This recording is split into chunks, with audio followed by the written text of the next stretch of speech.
Bonjour à tous, c'est officiel, le Royaume-Uni sort de l'Union européenne et en France, certains fêtent cet événement, c'est la fête du Brexit, organisée par l'UPR, mais pas seulement. On va aller voir ça de plus près, c'est parti. Macron, c'est moi qui le paye. D'une certaine manière, c'est ma pute. La nouvelle Sainte Trinité, Coca-Cola, McDo pour nous. Ce qu'on veut, c'est du sang. Que tu es mal, c'est ta gueule. Parfois, la violence est nécessaire. C'est une certaine vision de la démocratie, ça. Je suis obligé de me balader avec un drapeau bif. Votre ligne politique, c'est de la merde. Bah, vive la tolérance alors. Les humains vivent. Alors dites-moi, en quoi le Brexit est-il une bonne nouvelle pour les Français ? Alors d'abord, c'est un événement historique. C'est la première fois qu'un pays quitte l'Union européenne après que son peuple s'est prononcé majoritairement pour ça. Donc ça, c'est un événement dont le président de la République a d'ailleurs saisi toute la portée puisqu'il a fait une vidéo pour expliquer que c'est un signal d'alarme, ce qui... Dans ces termes, on comprend qu'il en soit tout à fait désolé parce que ça veut dire que c'est un peu comme un tricot. Quand on commence à enlever une maille, le reste de l'édifice est susceptible de se déliter également. Alors donc c'est une bonne nouvelle d'abord pour les Anglais, bien sûr, puisqu'ils récupèrent le droit de décider de leur avenir, c'est-à-dire le droit de choisir les politiques qu'ils souhaitent pour leur avenir et non pas de se les faire imposer par l'Union européenne. Donc, et puis c'est une bonne nouvelle pour tous les peuples qui... de manière croissante, n'ont vraiment pas envie, de moins en moins envie de se faire imposer des choix, de l'austérité et des politiques internationales qui vont contre leurs intérêts. Donc c'est une très bonne nouvelle pour les peuples, c'est une très mauvaise nouvelle pour les castes politiques et les élites, et évidemment, notamment en France. Pour ce qui concerne l'UPR, c'est quand même une consécration ce soir du combat que je mène depuis bientôt 13 ans, parce que ça fait 13 ans bientôt que j'ai créé l'UPR. Lorsque j'ai créé l'UPR, tout mon entourage familial, professionnel, m'a dit qu'il était un peu tombé sur la tête et on ne pouvait pas sortir de l'Union européenne. Voilà, c'était tout simplement ça. Je proposais la sortie de l'Union européenne, de l'euro et de l'OTAN. Il y a encore 4 à 5 ans, les gens considéraient ça comme tout à fait impossible. Et rappelez-vous, à l'élection présidentielle, j'ai eu 0,9% du temps de parole et à chaque fois que j'étais reçu, on me traitait comme si j'étais Marc Dutroux ou Barbe Bleue. Donc j'ai été calomnié, diffamé, on m'a présenté comme un extrémiste, etc. Et puis, vous savez, il y a un adage en français qui dit que le principal atout de la vérité, c'est qu'elle dure. Voilà. Et que les analyses que je fais depuis 13 ans, elles sont vraies parce qu'elles durent et parce qu'elles sont explicatives de ce qui se passe. Ce qui fait que petit à petit, les Français ont commencé à s'y intéresser grâce à Internet. Et puis, on a eu le mouvement des Gilets jaunes. Et au moment du mouvement des Gilets jaunes, de plus en plus de gens ont commencé à se rendre compte que Macron, c'est bien, c'est mal, il faut taper dessus, mais en fait, ça n'est qu'un rouage. Qu'avant lui, Hollande, ça n'était qu'un rouage, et Sarkozy, qu'un rouage, et qu'il fallait regarder plus haut, et que c'était bien la construction européenne. Alors nous, l'année dernière, on a fait un score aux européennes qui nous a déçus, on espérait faire une meilleure progression, on a fait une petite progression, il y avait beaucoup plus de listes, on est passé de 11 à 34. Hein. Et puis si vous regardez le score qu'ont fait le France Insoumise ou les Républicains qui, eux, se sont effondrés entre la présidentielle, c'était pas glorieux. Mais nous, on n'a pas fait une progression aussi belle que ce que nous espérions. Nos idées commençaient à se développer, mais on a été victime de 2 phénomènes. D'une part, le vote prétendument utile. Vous me direz en quoi c'était utile de voter aux européennes pour M. Mélenchon ou pour Mme Le Pen, enfin de voter pour la France Insoumise ou le Rassemblement national. Leurs promesses, rien, il ne se passe rien. En revanche, nos analyses auraient été bien portées au Parlement. Et puis... on a eu progressivement les Gilets jaunes qui se sont rendus compte que nos analyses étaient les bonnes et doublé maintenant du mouvement contre les retraites. Mais pendant la campagne pour les européennes, beaucoup de gens me disaient, ou disaient à nos militants, écoutez, ce que vous dites, c'est vrai, mais vous voyez bien qu'on ne peut pas sortir de l'Union européenne, regardez ce qui se passe au Royaume-Uni. C'était sans arrêt, ça revenait. Maintenant... Voilà. D'ailleurs, beaucoup de gens m'avaient dit, mais vous verrez, sinon ils se trompent, jamais, en fait, le Royaume-Uni sortira de l'Union européenne. Si c'est fait, dans quelques heures, ce sera fait. Monsieur Pasco, bonjour. Bonjour. Alors dites-moi, qu'est-ce que vous faites là ? Je viens saluer ce que les Anglais eux-mêmes ont décidé par référendum. Pour une fois qu'il y a un référendum où le peuple a voté et qu'on respecte ce que le peuple voulait, on ne peut que saluer quand même. Donc vive les Anglais qui ont eu le courage d'aller jusqu'au bout de leur vote et n'ont pas suivi l'oligarchie comme ça s'est fait en France. Parce que rappelez-vous, en France, il y a eu un référendum. 2005. Ouais. Et 2 ans après, putain, alors que les Français avaient dit non, on nous propose Lisbonne et on nous la met bien profond. Et là, je suis content que les Anglais décident de leur propre sort. Parce que ce qui est le plus important, c'est que le peuple soit souverain. Et aujourd'hui, si on ne soulève pas des applaudissements devant ce genre de combat, ça risque de se refermer fortement en dictature en France. Et alors, que répondre à cet argument massu qui consiste à dire, d'accord, mais que pourrait faire la France toute seule face aux géants que sont les États-Unis, la Russie, la Chine, le Brésil, demain l'Inde, etc. Alors c'est vrai que c'est un argument qu'on entend à tout bout de champ, que Macron d'ailleurs a repris dans son intervention aujourd'hui même, et qui est une escroquerie intellectuelle. Comme si la grosseur faisait la puissance et la prospérité. Et en réalité, ce que récupère le Royaume-Uni, parce qu'ils disent tous c'est terrible, les Anglais ont choisi de s'isoler. Mais ils n'ont pas choisi de s'isoler du tout. Ils ont choisi au contraire de renouer avec le monde sans plus avoir le filtre de l'Union européenne qui les contraint. Et d'ailleurs, à ce propos, je note que la petite pièce de 50 pence qui sort à l'occasion du Brexit est siglée prospérité, paix et amitié entre les nations. Amitié entre les nations, c'est un véritable pied de nez à Bruxelles. Donc, c'est pas parce qu'on est dans un groupe et dans un club avec des règles contraintes qu'on est plus puissant. Au contraire, les intérêts des pays dans l'Union européenne sont différents. Et donc, les contraintes qui pèsent sur chacun empêchent de nouer toutes les coopérations, bien au-delà de l'Europe, qui sont nécessaires. Et donc, moi, je ne vois pas idéalement le monde en termes de gros blocs ou d'empires, mais entre des nations qui sont faites pour coopérer sur une base d'égalité, de souveraineté et de liberté. Pareil pour les journalistes, ils sont persuadés souvent que oui, ils servent une cause neutre, ils sont des gens plus éduqués que la moyenne, qui sont indépendants, alors qu'ils ne font que répéter, colporter ce qu'on appelle en psychanalyse le discours du maître, d'accord ? Mais ils ne comprennent pas le maître qu'ils sont en train de servir. Oui, l'Europe, c'est la paix. Quand on est plus grand, on est plus fort. Des slogans, quoi. Des slogans, mais des discours. Les discours, c'est important, les discours. Les discours aujourd'hui, les discours dans une société, c'est ce qui fait tenir une société. Quels sont les discours qui sont autorisés ? Moi, je pense que quand on contrôle les discours que l'on émet au niveau d'une population, on contrôle l'esprit de cette population, absolument. Imaginons, demain, on sort de l'Union européenne. Qu'est-ce qu'on construit à la place ? Est-ce qu'on construit une union des peuples ? Ça, j'adore les questions de journalistes. Quand vous vous entendez pas dans votre couple, ça arrive. Vous commencez par divorcer. Et une fois que vous avez prononcé le divorce, vous voyez comment vous vous répartissez les biens que vous avez eus en commun. Donc commençons, si on le veut, par dire « je divorce » et après on voit ce qu'on met dans la balance. Mettons pas la charrue avant les bœufs. Ça intéresse quand même les gens de savoir ce qui se passerait s'ils sortaient. Mais de toute manière, ça ne pourrait être que mieux que ce qu'on a. C'est juste ce qu'il faut dire. Quand tu divorces avec ta femme, tu sais pas ce que tu vas avoir. Par contre, tu sais que ça va être mieux. Donc tu divorces. Monsieur Pasco, merci beaucoup. C'est moi qui vous remercie. Et vous avez vu que les premières décisions prises par Boris Johnson, quand même, sont assez sidérantes, puisqu'elles correspondent pour beaucoup à des demandes que font les Gilets jaunes en France. L'augmentation du SMIC de 6,2%. Boris Johnson a annoncé ça. Ça veut dire que le SMIC britannique passe devant le SMIC français. Deuxièmement, la renationalisation non seulement de la ligne de chemin de fer qui allait de Londres à l'Écosse, mais maintenant d'une deuxième ligne de chemin de fer.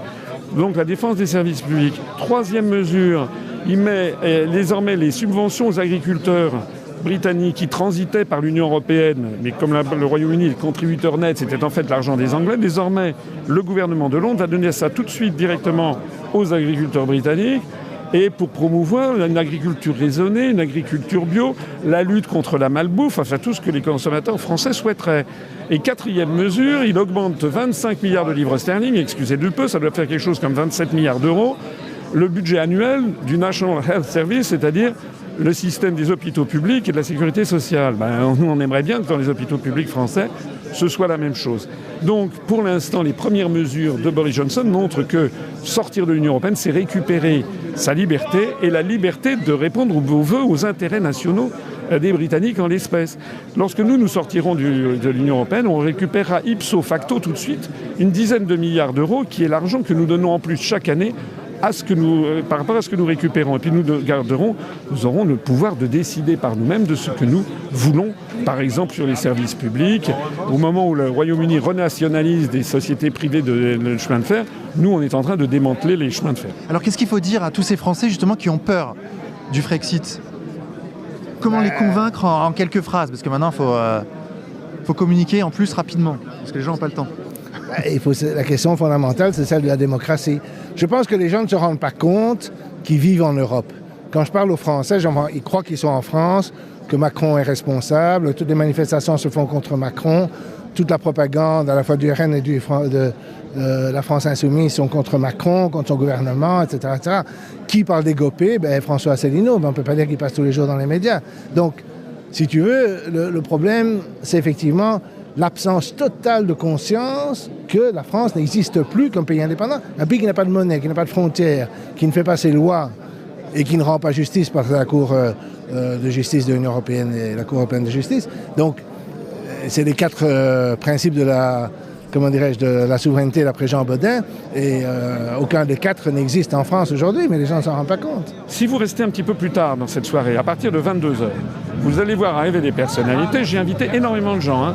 J'ai invité de Madame Le Pen à Monsieur Mélenchon, j'ai invité tout le monde. J'ai invité 4 ou 5 personnes du Front National, 4 ou 5 personnes de la France Insoumise, j'ai invité des gens du PCF, j'ai invité Madame Artaud, j'ai invité à l'extrême gauche, j'ai invité Monsieur Philippot, j'ai invité Monsieur Dupont-Aignan, j'ai invité beaucoup de gens. Vous allez voir qui va venir. Vous allez avoir quelques surprises. Il va y avoir des gens de droite et des gens de gauche, voilà. Et puis, ça va être bien. Moi, je suis, comme vous, je crois, très ému ce soir. Je suis très heureux, vraiment très heureux, parce qu'on n'a pas beaucoup d'occasions de l'être en ce moment dans la vie politique. Et je vais sûrement répéter ce qui a été dit avant moi de nombreuses fois, mais c'est quand même un événement extraordinairement historique que nous sommes en train de vivre. C'est en fait une loi naturelle de l'histoire et des peuples qui se met en place, c'est-à-dire que la liberté finit toujours par l'emporter. Ça peut prendre du temps, ça peut prendre beaucoup de temps, beaucoup de souffrance, mais à la fin, les idéologies, les totalitarismes, les empires finissent toujours par se fracasser sur la réalité, comme les vagues se fracassent sur les rochers. Et la réalité, c'est que les peuples souhaitent être libres et indépendants pour être heureux et prospères. Eh bien, c'est la voie que nous montrent les Britanniques. À chaque fois dans l'Union européenne, quand une question a été posée au peuple européen, que ce soit en Irlande, on les a fait revoter 2 fois pour qu'ils votent bien, que ce soit aux Pays-Bas, en Grèce, en France, en Grande-Bretagne, toujours les peuples ont voté contre cette Union européenne. Et à raison.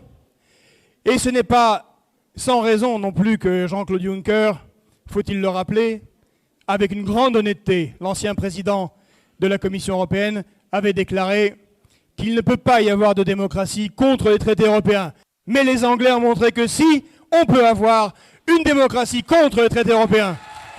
Et je voudrais saluer François Asselineau, président fondateur de l'UPR, pour avoir convié les uns et les autres dans un esprit de respect et d'ouverture, parce qu'au moment où les Britanniques reprennent leur liberté et font vivre leur démocratie, il eût été complètement aberrant que chacun nous soyons dans nos chapelles.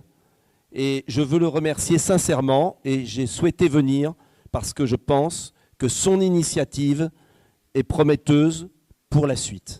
Et je veux le remercier.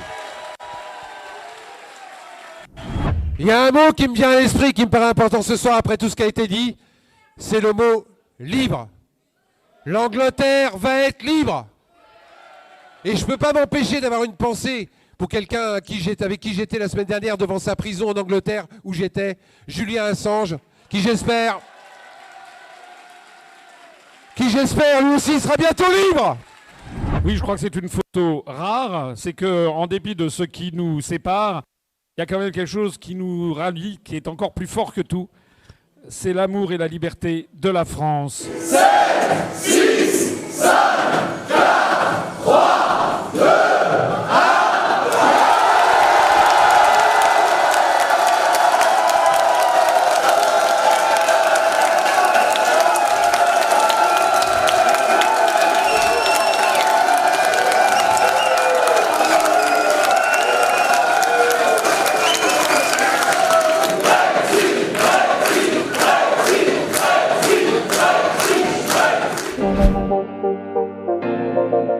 Vous aimez notre travail? Pour qu'on devienne plus fort, c'est très simple. Devenez contributeur du Média pour tous. Un lien s'affiche à l'écran, à vous de jouer.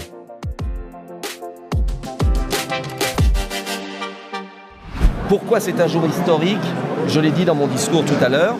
Et pourquoi je suis ici? C'est parce que le Brexit va montrer aux Français que ce n'est pas l'apocalypse, qu'on a une classe politique et des dirigeants menteurs, manipulateurs, et les Français vont découvrir qu'un pays libre, comme l'Angleterre, reste européenne,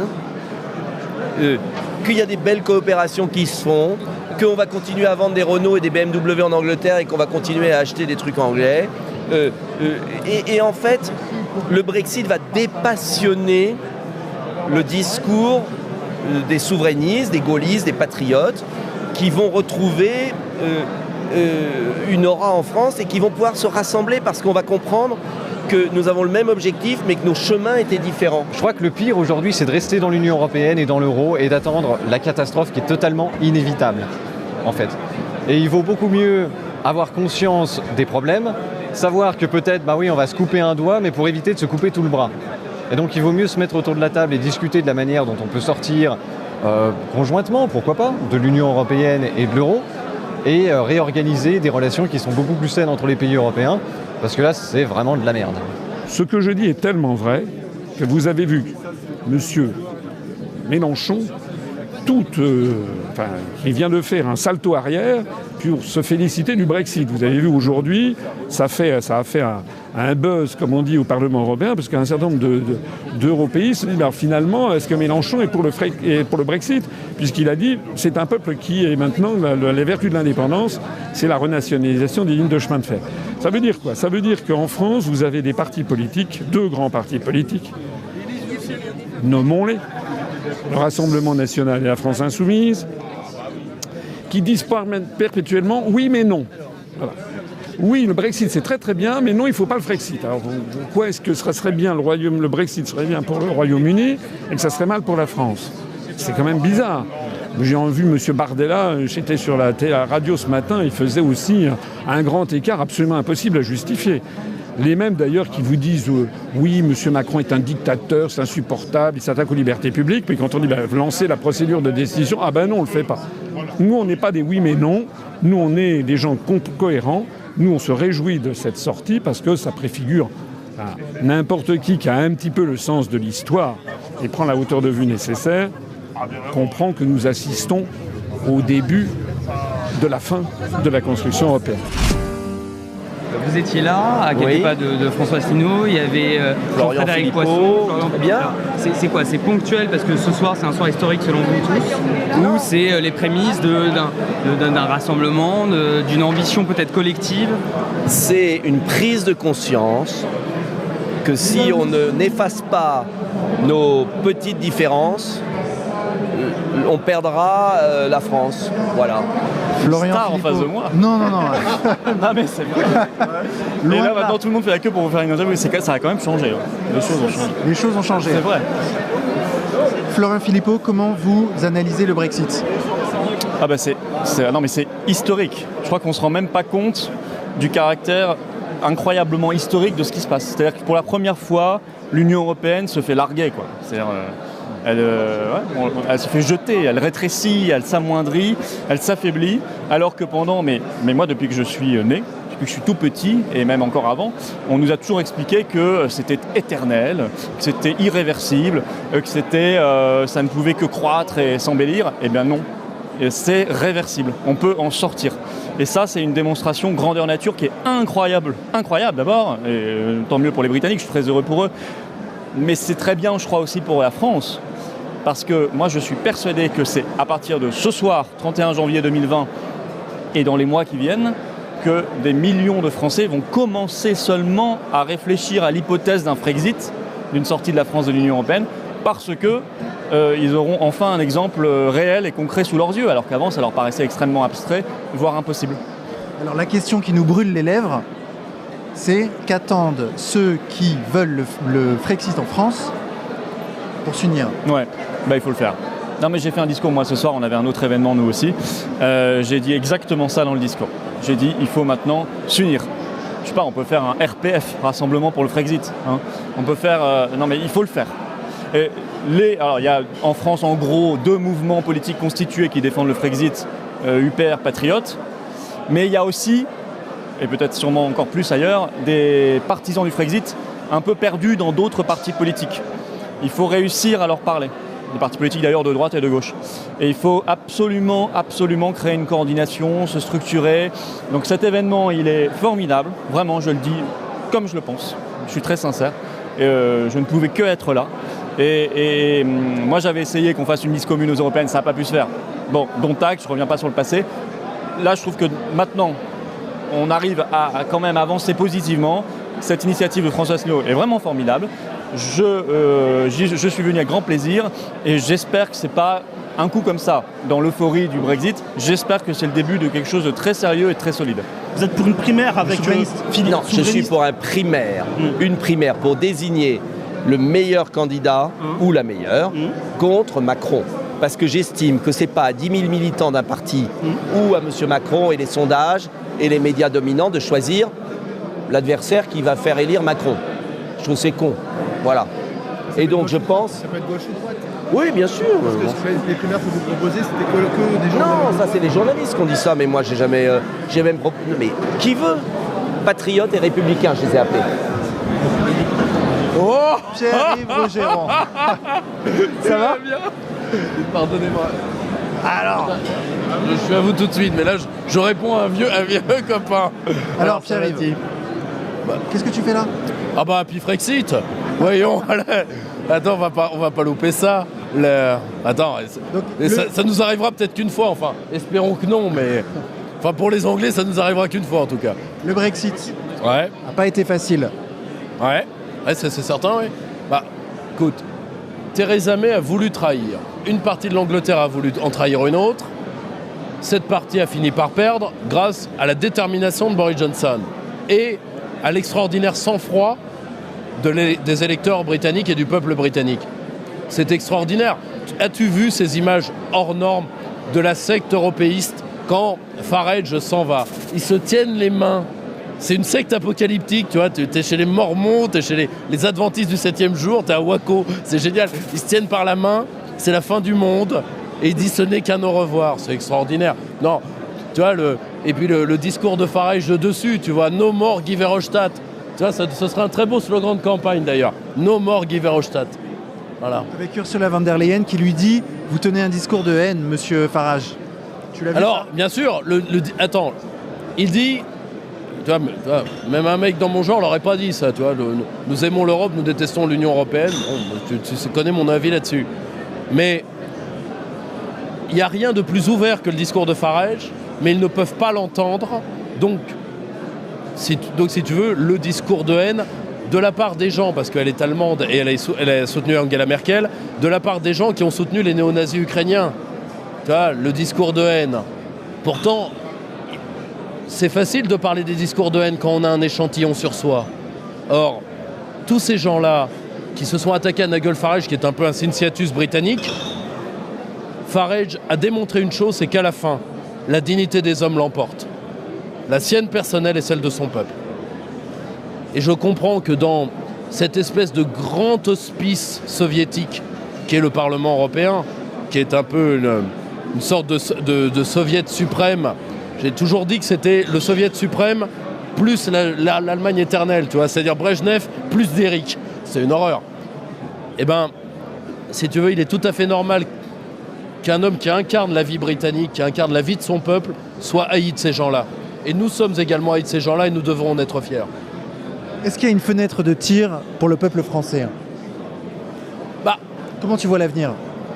Alors, je pense que le petit veut l'affrontement, parce que maintenant, il pose avec des t-shirts LBD à Angoulême, donc ça veut dire que... Non mais, je pense qu'il veut l'affrontement, mais il ne le gagnera pas, parce que s'il y a un peuple qui a prouvé, et les Gilets jaunes en sont quand même le plus grand témoignage, qu'il ne se soumettrait pas, c'est les Français. Et là, maintenant, ça craque de partout, tu vois. Là, Macron est mis en demeure sur 3 dossiers par le Conseil d'État de reculer dans sa folie. C'est-à-dire que tout le monde se rend compte que la France s'effondre. Et nous, ça c'est notre histoire qui le veut, c'est tout en bas. C'est au fond du trou qu'on envoie le coup de pied au fond de la piscine. T'as beaucoup de peuples européens, je pense qu'ils n'en verront pas le coup de pied. Mais nous, oui. Nous sommes là, nous sommes toujours là, et nous résisterons à ces gens. D'ailleurs, certains d'entre eux l'ont, à mon avis, compris. Je pense qu'Emmanuel Macron, malheureusement, n'est plus conseiller, donc c'est un homme seul. est trop plein de vide et pétri de lui-même pour le comprendre. C'est dommage. Parce que ça implique que l'histoire lui fasse comprendre violemment. Ce serait triste. Je n'appelle à rien. Mais je constate. Merci beaucoup. Merci à toi, Vincent. Merci Pierre-Yves. Alors dites-moi, le Brexit. Ça m'excite. Les traités européens, toc, j'en ai rien à foutre de l'article 50. Si la France décide demain matin d'arrêter, elle arrête. C'était très bien. Alors là, j'observe que vous avez un petit triangle avec Marianne à l'intérieur. C'est quoi? C'est exact. C'est l'insigne de Patriam Recuperare, qui est une fraternelle maçonnique. Là, on sent la descente. Oui, on sent la descente. D'année en année. Oui. Est-ce que vous seriez prêt, dans l'intérêt supérieur de la France, d'accepter une alliance, par exemple, avec Philippot et Dupont-Aignan? Écoutez. Bon, les amis, n'hésitez surtout pas à nous filer un coup de main en cliquant sur la pièce de 10 francs, juste là. Voilà, celle-là. Comme ça, vous pouvez visionner toutes les versions intégrales de nos reportages, et nous, on peut continuer à développer le média pour tous. Merci à tous, et à très bientôt pour de nouvelles aventures.